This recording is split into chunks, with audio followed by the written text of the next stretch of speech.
Hi there, this is the second video for this week, week 14. So in the previous video clip, I explained about two equations to find out the normal stress and the shear stress when we have a change in the angle, right? So let me share the screen, the PowerPoints. Okay, so this is the equation I'm talking about, sigma x prime and tau x prime y prime. So in earlier lecture, I talked about the plane stress, and this is the stress block. Okay, so we have a full set of the normal stresses and the shearing stresses. And when we have a change in the angle, then the corresponding normal stress and shear stress will be changed. So these two equations we talked about last time under the plane stress condition. So all the stresses in the z direction is going to be 0. So sigma x prime and tau x prime y prime equation initially looks like this. So using the equilibrium equations, we finally get these two equations. So these two equations were used to find out the new normal stresses and the shearing stresses with a different angle. So, and earlier I also mentioned that the reason that we study this stress transformation is to determine the maximum value, because as an engineer, we are always looking for what is going to be the maximum, what is going to be the minimum, because those are very specific and critical points in design. Okay, so I'm going to start from here. So here we have these two equations, sigma x prime and tau x prime.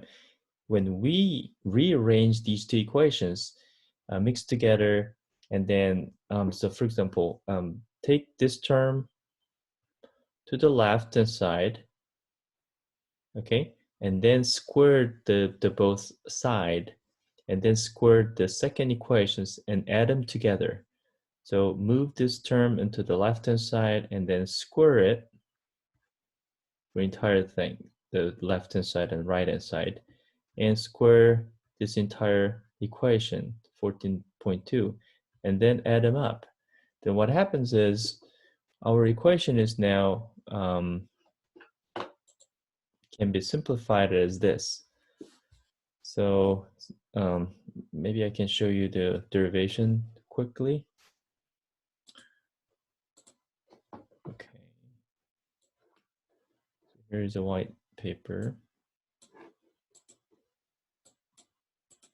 So I'm going to show you what I'm talking about. Okay, so these two equations that I mentioned was the first one, sigma, let me use a different color,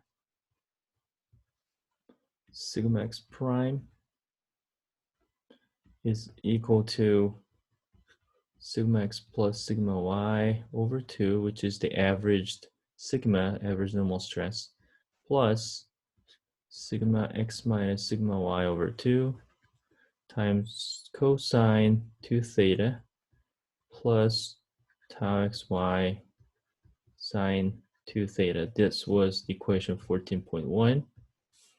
And the second equation was for tau x prime y prime, it is equal to negative sigma x minus sigma y over 2 times sine 2 theta plus tau xy cosine 2 theta. This is equation 14.2.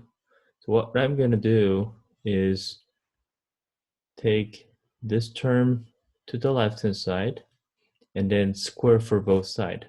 That means sigma x prime, and I'm going to take it as a sigma average because that's the average value of the normal stress.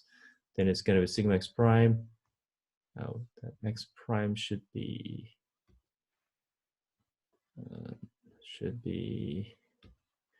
here, right? And then this x prime should be here too.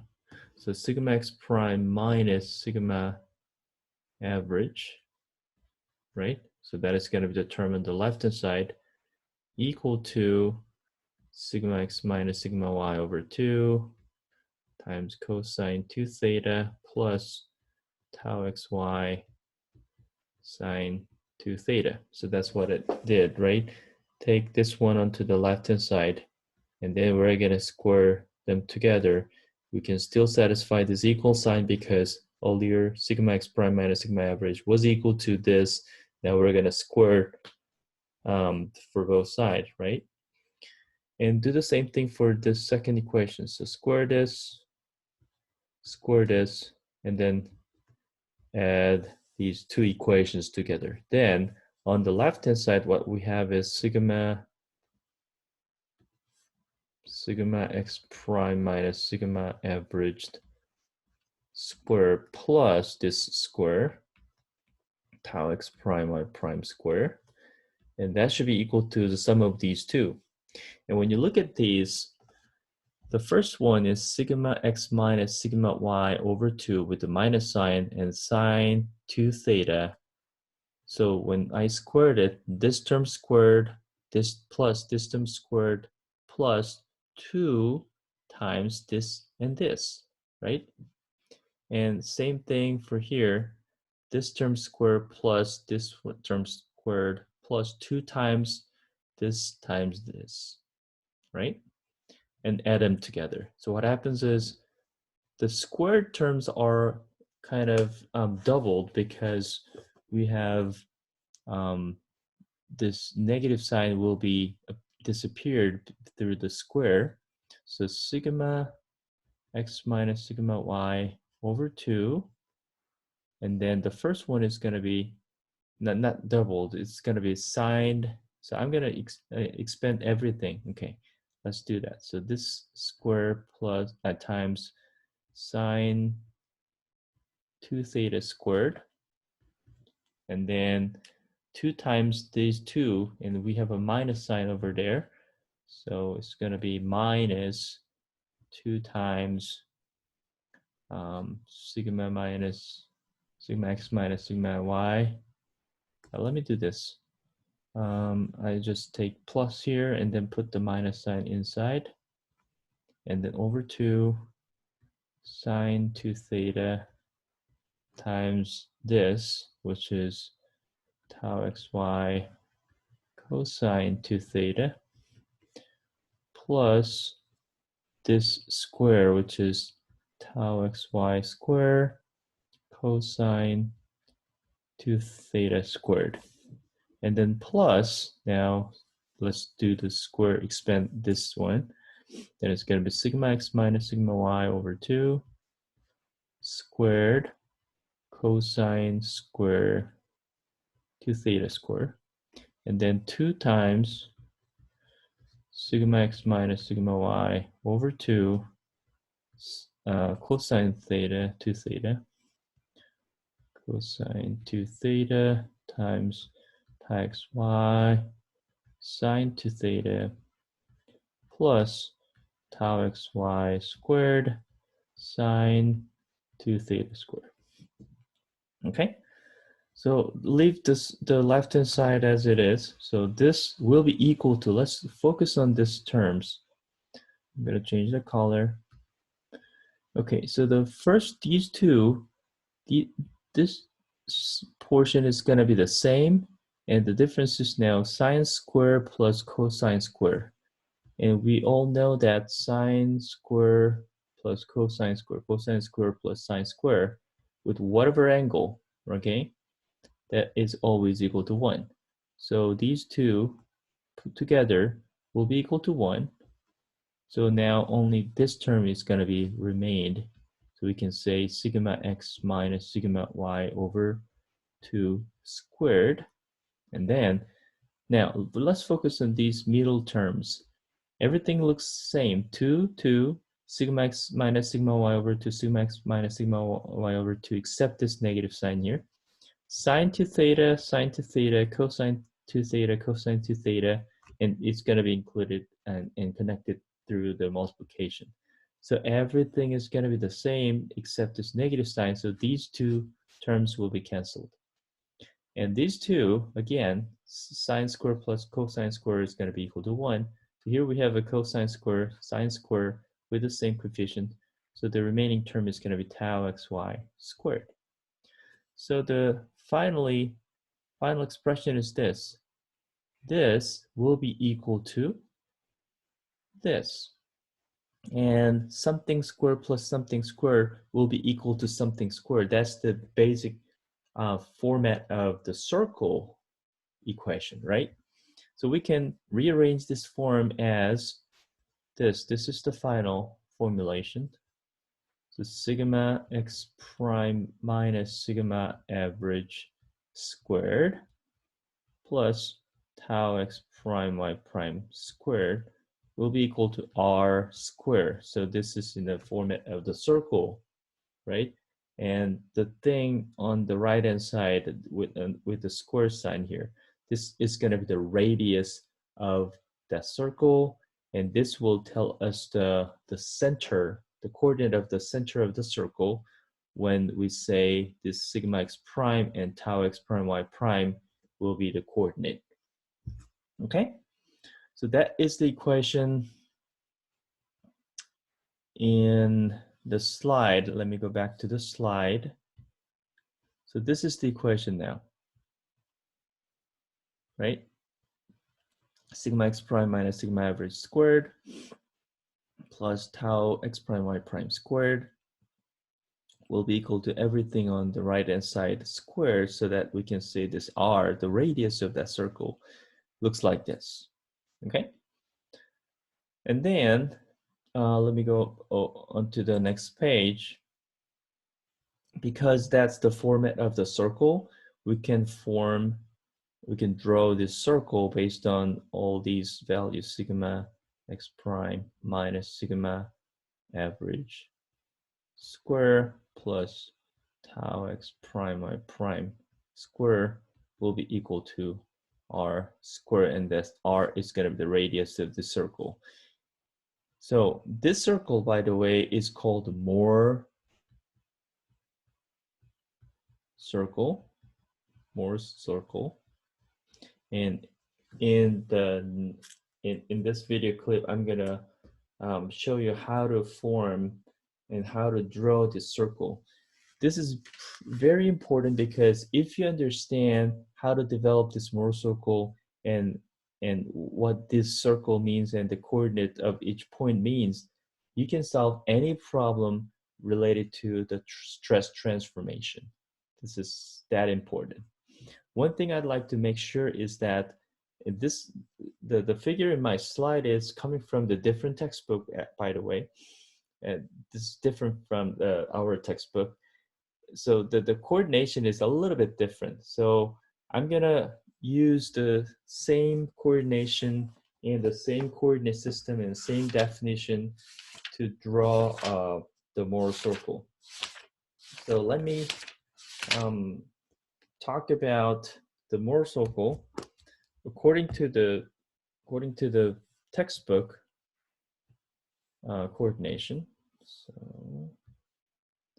So this is how we can develop the Mohr circle. So the equation looks like this. I'm going to write down the equation again. Sigma x prime minus sigma average square plus tau x prime y prime squared is equal to r squared, where r is equal to square root of sigma x minus sigma y over 2 squared plus tau xy squared. And sigma average is simply, this one is simply equal to sigma x plus sigma y over 2. That's how we can calculate the average. Okay, so here is the deal. Mohr's circle. And I'm going to show you how to develop this Mohr circle. First of all, we have to define the coordinate system. This is a circle, the formula to draw a circle so we have x minus a square plus y minus b square is equal to r square. Then based on the x, y coordinate system, here we have a and b. So this is going to be the center of the circle. And we draw a circle with a range, the radius of r, right? That's how we can define the circle in terms of the quadratic formula. So exactly the same thing now. Instead of x, we have sigma x prime. Instead of y, we have tau x prime y prime. And because in this case, b is going to be 0, so we all know that the center of the circle is going to be placed on the x-axis. So now, one thing you have to make sure is we're going to define the direction of tau x prime y prime axis a little bit differently, okay? And that's the difference between our textbook, the Hibbeler book, and the other one, Johnson textbook. Johnson textbook, they just use the positive direction as an upward. Now the Hibbeler book, we use a downward is going to be the positive direction for tau x prime y prime. Either way is fine, unless you just use those coordinate systems. If you use this coordinate system defining the positive direction of tau x prime y prime downward, then you have to pick 3 points, the C, A, and G, according to your textbook. C is going to be the center. Center coordinate is going to be sigma average comma 0. Now the coordinate for point A is now sigma x and tau xy. Coordinate G is going to be sigma y comma negative tau xy. So the difference is if you define the positive direction of tau x prime y prime, tau, the shear stress axis, downward as a positive, then this the coordinate with the sigma x value, the sign for tau is going to be positive. The sign for tau with sigma y is going to be negative. In the other textbook, when they apply the upward as a positive direction for sigma, the tau x prime y prime, they put negative sign for A and positive sign for G. So that will kind of compensate it. So either way is fine as long as you follow the same coordinate system and consistent the coordinates for defining these 2 points. Okay, so this is one thing that you have to make sure that the positive direction of shear stress is going down, okay? And positive direction of your actual stress, sigma x prime, is still the same as typical positive direction. Okay, so we have to define these these 3 points on this coordinate system. So first of all, you have to find out the sigma average using this equation, sigma x plus sigma y divided by 2. So this is going to be sigma average, and the vertical coordinate is going to be 0, so it's going to be on this horizontal axis. And then you're going to pick, identify this point A, with sigma x and tau xy. Let's say tau xy is positive, sigma x is positive, then it is going to be located somewhere here with sigma x value here, and then tau xy here. Okay, so this is going to be point A, while this is the center. Okay, if you know these 2 coordinates, then you can easily draw a straight line between A and C, or you can form a triangle like this. This angle is going to be, I'm going to talk about it in a minute, but this is going to be the angle associated with the principal stress. So I'm going to talk about it in a minute. Anyway, so this is going to be point A, this is point C. The last point is going to be point G. Point G is going to be sigma y comma tau negative tau xy, and usually it's going to be on the other side. like this. So we have negative tau xy with sigma y. So these 3 points should be on the same line, and the distance from point G to C and A to C should be equal to each other, which is exactly the same as the radius of the circle. So our final circle should look something like this. The circle will going through these 3 points like this. And this circle is called a Mohr circle. Okay? And as you can see, this circle will pass with a couple special points. For example, this one, let me call it point B. And then another point on top here, and the bottom. So to be consistent with the notation in your textbook, it is going to be F, and this point is going to be E, and this point is going to be D. So the coordinates on this Mohr circle will represent the stresses. For example, we talk about the stress block.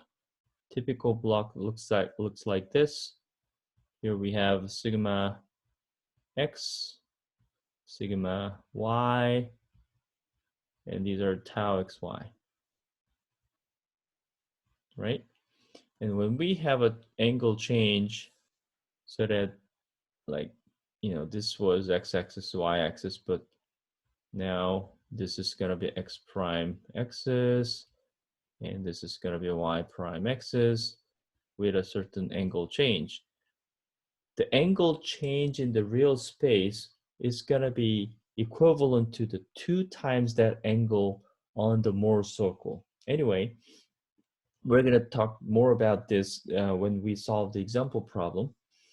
So the bottom line is the coordinates of each point on this circle will represent the pair of the sigma, the normal stress, and the shear stress. For example, this point A, I said the coordinate was sigma x comma tau xy, right?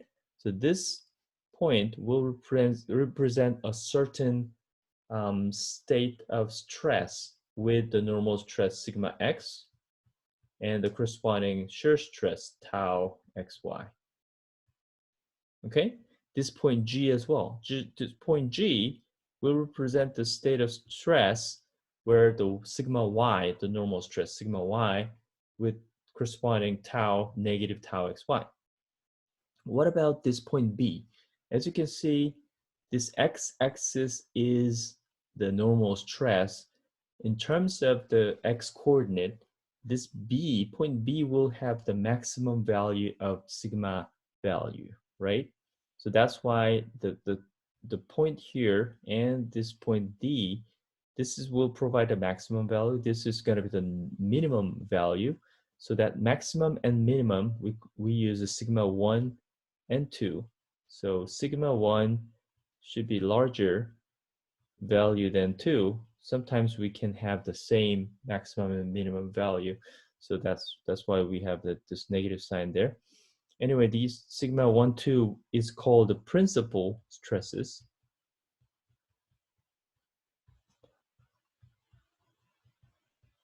Which will represent the maximum and minimum normal stress, which is going to be the x-coordinate here of point B and D. Okay? We also can think about the maximum value of tau, and this is the in-plane shear stress. So tau is the normal stress, which is following the vertical axis. So when you maximize your tau value, that is going to be the value here at E, right? And the corresponding x-coordinate is going to be sigma average. So the coordinate for this point E is going to be x-coordinate is going to be sigma average. Y coordinate is, this is the positive direction again. So this is going to be tau max. And coordinate for F is going to be sigma average. The x coordinate is the same. Now it's going to be negative tau max. And what is the coordinate, by the way? This length should be equal to what? R, right? So this tau max will be exactly same as R, the radius of this Mohr circle. And again, this point B, the coordinate should be sigma 1, and y coordinate is going to be 0 because these 2 points are on x-axis, right? Sigma x prime axis. And sigma 1, you can easily say that this is, you can find it as what? Sigma average plus r, right? And the minimum value is going to be sigma average minus r because this is going to be the radius of your circle. So that's how we can find out the values of the principal stresses. So this is the all theoretical thing, and let's just practice through the example problem, example 14.7. Oh no, 14.8. Okay, so let me solve the example problem 14.8 in the next video clip. All right, thank you, and see you soon.